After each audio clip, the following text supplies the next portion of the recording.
Supreme court ने 8 जनवरी को finally Bilkis Bano को एक और बार इंसाफ दिला दिया। आप में से कुछ लोग सोच रहे होंगे कि कौन है ये बिल्किस बानो। चलिए मैं आपको बताता हूँ एक औरत की दर्दनाक कहानी जिसे आपके रोंगटे खड़े हो जाएंगे। साल 2002 में जब गुजरात स्टेट में हिंदू मुसलमान दंगे हुए थे, जिसे 2002 गुजरात कम्युनिटी राइट्स भी कहा जाता है, तब कई सारे माइनॉरिटी मुस्लिम लोगों के अगेंस्ट अत्याचार हुए थे, परिवार तबाह कर दिए थे, लोगों को मारा गया था और कई महिला और छोटी बच्चियों का रेप किया गया था। उन्हीं में से एक विक्टिम थी बिल्किस बानो और उनका परिवार। गुजरात के दाहोद जिले के राधिकापुर गांव में बिल्किस और उनका 15 लोगों का परिवार रहता था। दंगे बढ़ते हुए देखकर उन्होंने गांव छोड़ने का फैसला किया। कुछ दिन भागने के बाद वो एक खेत में छुपे थे। तब करीब करीब 30 लोगों ने बिल्किस और उनके परिवार पे हमला करना शुरू कर दिया। उस वक्त बिल्किस बानो 21 साल की थी और 5 मंथ की प्रेग्नेंट्स भी थी।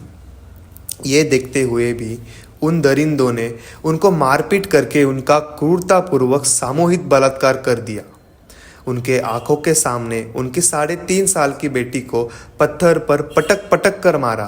तब बिल्किस इन्होंने बहुत विनती की कि अपने बेटी को जिंदा छोड़ दे, लेकिन इन आरोपियों ने बिल्कुल रहम नहीं दिखाया।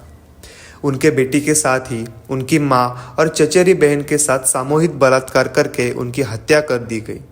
उनके साथ 4 नाबालिग भाई बहन, इनकी चचेरी बहन का 2 दिन का बच्चा, चाचा चाची और भी चचेरे भाई बहनों की हत्या कर दी गई। बिल्किस इन्होंने कहा कि इस घटना के बाद उनके परिवार के कुछ पुरुष सदस्य और उनका 3 साल का बेटा ही बच सके थे। जब बिल्किस बानो ने केस दर्ज किया, उसके इन्वेस्टिगेशन में 20 लोग शामिल पाए गए। उसमें से 11 कैदी, 6 पुलिस ऑफिसर और 2 डॉक्टर, जिन्होंने बिल्किस इनके मृत परिवार को वालों की ऑटोप्सी कर दी थी।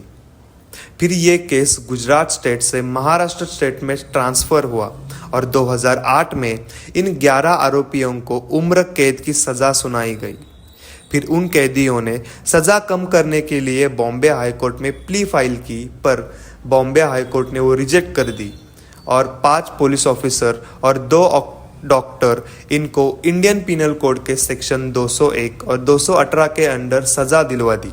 और इस सज़ा में जब सुप्रीम कोर्ट में अपील फाइल की तो सुप्रीम कोर्ट ने भी वो रिजेक्ट कर दी। उसके बाद 2022 में उन 11 आरोपियों में से एक राधेश्याम शाह, इन्होंने गुजरात हाईकोर्ट से विनती की कि वो उनके रिमिशन प्ली यानी कि सज़ा कम करवाने के प्ली के बारे में सोचे और सेक्शन 433 और 433 ए ऑफ सीआरपीसी के अंडर रिमिशन प्ली फाइल की। हाईकोर्ट ने ये डिसीजन गुजरात गवर्नमेंट पे छोड़ दिया, क्योंकि इनको सज़ा सिर्फ अप्रोप्रिएट गवर्नमेंट ही कम कर सकती है और हाईकोर्ट के मुताबिक गुजरात ही अप्रोप्रिएट गवर्नमेंट थी। तो गुजरात गवर्नमेंट ने उन 11 कन्विक्ट्स को 15 अगस्त 2022 को गोधरा सब जेल से छोड़ दिया। फिर 22 सितंबर 2022 को बिल्किस बानो इन्होंने सुप्रीम कोर्ट में गुजरात गवर्नमेंट में इस डिसीजन को चैलेंज करते हुए रिट पिटीशन दाखिल कर दी और फाइनली 8 जनवरी 2024 को सुप्रीम कोर्ट के जस्टिसेस बीवी नागरत्ना एंड उज्जवल भुयन, इन्होंने इस गुजरात गवर्नमेंट के ऑर्डर को कॉश यानी कि रद्द कर दिया और उस ऑर्डर रिजेक्शन का रीज़न ये बताया कि क्रिमिनल प्रोसीजर कोड के सेक्शन 432 के 7वें क्लॉज के अंडर सज़ा कम करवाने के लिए महाराष्ट्र राज्य अप्रोप्रिएट सरकार होगी, ना कि गुजरात सरकार, क्योंकि इस केस का ट्रायल महाराष्ट्र स्टेट में हुआ था। इसके साथ ही उन सारे आरोपियों को फिर से जेल में डालने का आदेश दे दिया।